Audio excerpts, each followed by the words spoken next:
नमस्कार। आज के वीडियो में हम शुंग वंश के राजनीतिक इतिहास, भारतीय इतिहास में शुंग वंश के महत्व, शुंग वंश की स्थापना, शुंग कौन थे, इस संबंध में जो प्रचलित साक्ष्य और मत हैं उन पर चर्चा करने के साथ साथ शुंग वंश के संस्थापक पुष्यमित्र शुंग, उसके राज्याभिषेक और उसके शासनकाल के ऊपर है वो चर्चा करेंगे। देखिए, पूर्व के वीडियो में हमने पढ़ा भी था मौर्य साम्राज्य और मौर्य शासकों के बारे में, जहां हमने देखा था कि 323 ईसा पूर्व में मौर्य वंश के संस्थापक और शक्तिशाली सम्राट चंद्रगुप्त मौर्य के अधीन जिस भारत का एक शक्तिशाली एकीकृत राजनीतिक और सांस्कृतिक इकाई के रूप में उद्भव हुआ, उसी भारत में मौर्य सम्राट अशोक की 332 ईसा पूर्व में मृत्यु के साथ ही विकेंद्रीकरण की प्रवृत्ति जो है, अर्थात राज्य के साम्राज्य के विखंडन की प्रवृत्ति जो है वो प्रारंभ होती हुई दिखाई देती है। 232 ईसा पूर्व में मौर्य सम्राट अशोक की मृत्यु के साथ ही पाटलिपुत्र का केंद्रीय प्रशासन जो है वो शिथिल पड़ने लगा और पाटलिपुत्र के केंद्रीय प्रशासन के शिथिल पड़ते ही दूरस्थ जो विभिन्न प्रांत थे स्वतंत्र होने लगे और देश की इस विखंडित राजनीतिक स्थिति का जो लाभ है वो सर्वप्रथम विदेशी शक्तियों ने उठाया। उस समय पश्चिमोत्तर में जो सबसे शक्तिशाली विदेशी शक्ति थी वो थी इंडो ग्रीक, हिंद यूनानी, हिंद यवन, जिन्होंने इस भारत की विखंडित परिस्थितियों का लाभ उठाते हुए भारतीय साम्राज्य की उत्तरी पश्चिमी सीमांत प्रांतों जैसे कि गांधार, आधुनिक गांधार, साकल, आधुनिक शालकोट वाला क्षेत्र तथा पंजाब वाला जो क्षेत्र है उस पर अधिकार कर लिया और सीमावर्ती क्षेत्रों में या पश्चिमी क्षेत्रों में इस प्रकार के आक्रमणों के परिणाम स्वरूप केंद्रीय राजधानी में भी एक प्रकार से राजनीतिक हलचल उत्पन्न हुई और ऐसी विखंडनकारी परिस्थितियों के मध्य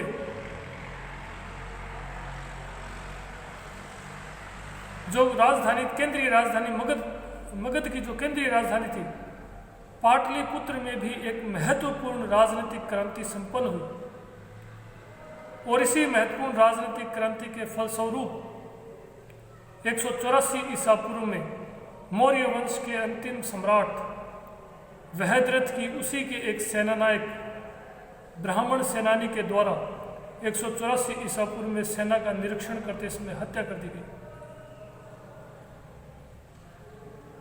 इस क्रांति के परिणाम स्वरूप भारतीय राजनीति के मंच पर जिस नवीन वंश का प्रादुर्भाव हुआ वह था शुंग वंश। अब प्रश्न हमारे सामने ये उठता है कि ये शुंग वंश की स्थापना कैसे हुई, शुंग कौन थे। तो देखिए, शुंग वंश की स्थापना के बारे में हमें जो सबसे महत्वपूर्ण जानकारी है वो पुराणों से ही प्राप्त होती है। पुराणों में भी मुख्य रूप से हरिवंश पुराण से शुंग वंश की स्थापना के बारे में हमारी जानकारी का जो सबसे महत्वपूर्ण ग्रंथ स्रोत है वो पुराण ही है। पुराणों से ही हमें जानकारी प्राप्त होती है कि अंतिम मौर्य सम्राट वहद्रथ की 184 ईसा पूर्व में उसी के एक ब्राह्मण सेनानी अर्थात सेनापति, जिसका नाम, हालांकि नामोल्लेख नहीं मिलता, केवल सेनानी शब्द का उल्लेख मिलता है हरिवंश पुराण में। सेनानी ने सेना का निरीक्षण करते समय हत्या कर डाली और एक नवीन राजवंश, शुंग राजवंश की स्थापना की। 7वीं शताब्दी ईस्वी में लिखे गए बाणभट्ट के ग्रंथ हर्षचरित से भी इस तथ्य की पुष्टि होती है। बाणभट्ट के ग्रंथ हर्षचरित में अंतिम मौर्य सम्राट बृहद्रथ को प्रज्ञा दुर्बल अर्थात दुर्बल बुद्धि वाला कहा गया है।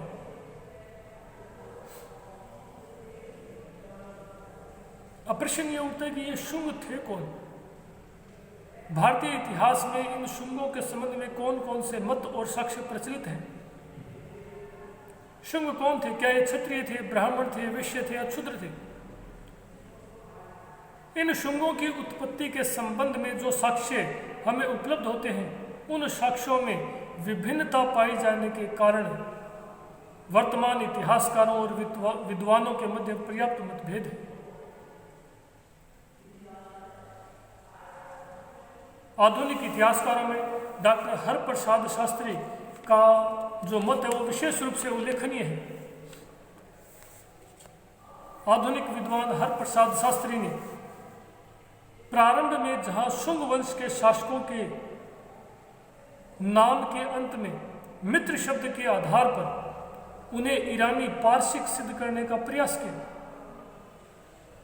परंतु कालांतर में उपलब्ध नवीन स्रोतों और साक्ष्यों के पश्चात उन्होंने शुंग वंश के शासकों को ब्राह्मण सिद्ध करने का प्रयास किया।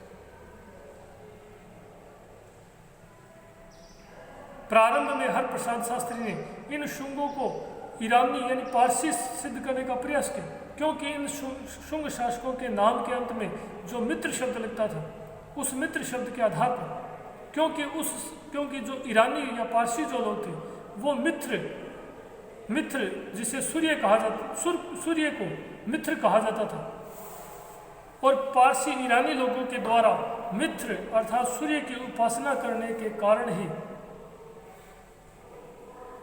और पारसी जो शुंग शासक थे उनके नाम के अंत में मित्र शब्द के प्रयोग के आधार पर हरप्रसाद शास्त्री ने इन्हें पारसी सिद्ध करने का प्रयास किया, किंतु कालांतर में जो नए साक्ष्य प्राप्त हुए उनके आधार पर हरप्रसाद शास्त्री ने अपना मत परिवर्तित करते हुए बाद में इन्हें ब्राह्मण सिद्ध करने का प्रयास किया।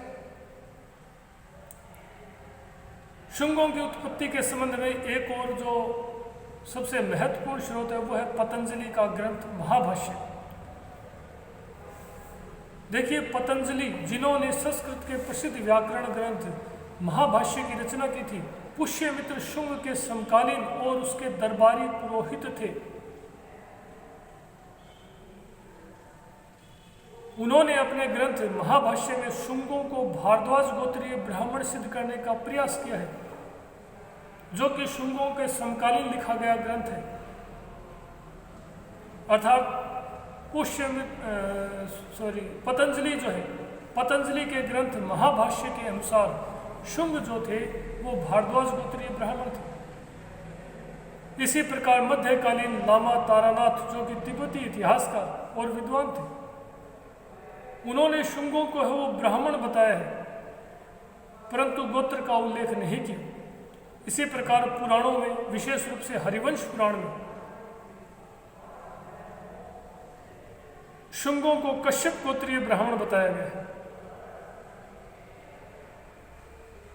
गुप्त काल में लिखे गए कालिदास, महाकवि कालिदास के नाटक मालविका अग्निमित्रम में अग्निमित्र के पुत्र गुप्त काल में लिखे गए कालिदास के नाटक मालविका अग्निमित्र में पुष्यमित्र शुंग, जो कि शुंग वंश का संस्थापक था, उसके पुत्र अग्निमित्र को वेम्बिक कुल का बताया गया है। वेम्बिक कुल का बताया गया है। अब ये वेम्बिक कुल कौन था, ये एक नया तथ्य साक्ष्य प्राप्त सामने आ खड़ा हुआ। इसके संबंध में हमें जानकारी बोधायन स्रोत सूत्र से प्राप्त होती है। बोधायन स्रोत सूत्र में या जो बोधायन स्रोत सूत्र है उससे ज्ञात होता है कि वेम्बिक जो है वो कश्यप गोत्रीय ब्राह्मण को कहा जाता था, अर्थात जो शुंग थे वो कश्यप गोत्रीय ब्राह्मण थे। यद्यपि शुंगों के गोत्र के संबंध में इतिहासकारों में मतभेद अवश्य है, परंतु इस बात पर सभी विद्वान सहमत हैं कि शुंग जो है वो निसंदेह ही ब्राह्मण थे, अर्थात शुंग ब्राह्मण थे। अब प्रश्न यह उठता है कि शुंग वंश का संस्थापक कौन था, क्योंकि जो पुराण है उन पुराणों में महज सेनानी शब्द का उल्लेख मिलता है। हरिवंश पुराण में उल्लेख मिलता है कि 184 ईसा पूर्व के लगभग, हालांकि वहां तिथि भी नहीं दी हुई कि मौर्य वंश का जो अंतिम सम्राट बृहद्रथ था अपनी सेना का निरीक्षण करते समय उसी के एक कश्यप गोत्रीय ब्राह्मण सेनानी के द्वारा उसकी हत्या किए जाने और एक नवीन राजवंश की स्थापना का उल्लेख जो है वो पुराणों में मिलता है। अर्थात जो हरिवंश पुराण है, हरिवंश पुराण में एक कश्यप गोत्रीय ब्राह्मण सेनानी के द्वारा अंतिम मौर्य सम्राट की हत्या और एक नवीन वंश की स्थापना का उल्लेख मिलता है।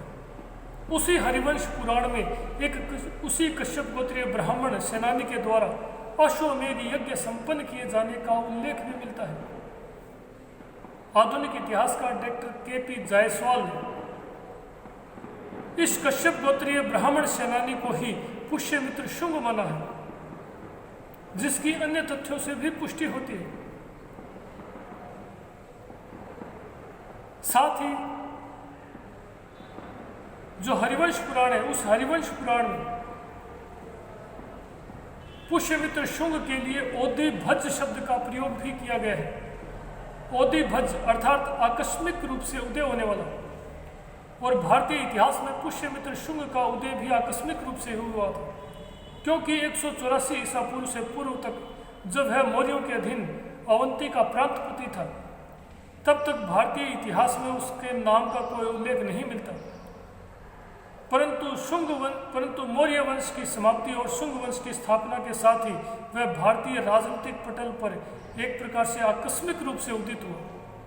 इसी कारण उसके लिए पुराणों में ओदिभज शब्द का प्रयोग किया गया। अगला प्रश्न उठता है कि पुष्यमित्र शुंग का राज्याभिषेक कब हुआ और उसने कितने वर्षों तक शासन किया। इस विषय पर भी इतिहासकारों और विद्वानों के मध्य पर्याप्त मतभेद है। देखिए, पुराणों के अनुसार अगर पुराण विशेष का नाम लिया जाए तो विष्णु पुराण। विष्णु पुराण के अनुसार मौर्य वंश के शासकों ने लगभग 137 ईयर तक 137 वर्षों तक शासन किया था, तथा जो विभिन्न साक्ष्य मिलते हैं, ट्रिपेरेडिसस की संधि भी है, इसके अलावा मगध पर अधिकार से संबंधित जो अभिलेखीय साक्ष्य मिलते हैं, उनसे भी मौर्य वंश के संस्थापक चंद्रगुप्त मौर्य की जो सिंहासनारोहण की तिथि है वो 322 ईसा पूर्व ज्ञात होती है। अर्थात मगध पर अधिकार करने के बाद चंद्रगुप्त मौर्य के द्वारा अपना राज्याभिषेक जो है वो 322 ईसा पूर्व में करवाया गया था। 322 ईसा पूर्व में अर्थात मौर्य वंश की स्थापना हुई और मौर्य वंश के शासकों ने लगभग 137 वर्ष तक शासन किया, अर्थात 185 ईसा पूर्व के लगभग, क्योंकि 322 ईसा पूर्व में से 137 वर्ष घटाएंगे तो 185 ही आएगा। 185 ईसा पूर्व के लगभग शुंग वंश का जो संस्थापक पुष्यमित्र शुंग है, उसने अंतिम मौर्य सम्राट बृहद्रथ की हत्या कर डाली और हत्या कर एक नवीन वंश की स्थापना की और अपना राज्याभिषेक करवाया। यद्यपि जो पुराण है, उन पुराणों के अनुसार पुष्यमित्र शुंग ने लगभग 60 वर्षों तक शासन किया, परंतु ये व्यवहारिक तौर पर सही प्रतीत नहीं होता, क्योंकि पुराणों में संभवतः वह समय भी जोड़ दिया गया है, यानी 24 वर्षों का वह समय भी जोड़ दिया गया है जब पुष्यमित्र शुंग मौर्य सम्राटों के अधीन अवंती प्रांत का गवर्नर था।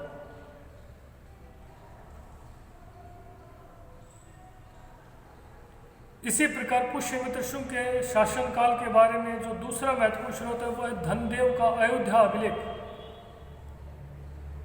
धनदेव का जो अयोध्या अभिलेख है उसके अनुसार पुष्यमित्र शुंग ने लगभग 36 वर्षों तक शासन किया था, और यही मत है वो उचित प्रतीत होता है, क्योंकि 36 और 24 60 होते हैं, अर्थात उसने 24 वर्षों तक अवंती प्रांत के गवर्नर के रूप में मौर्यों के अधीन गवर्नर रहा था, और 36 वर्षों तक संभवतः उसने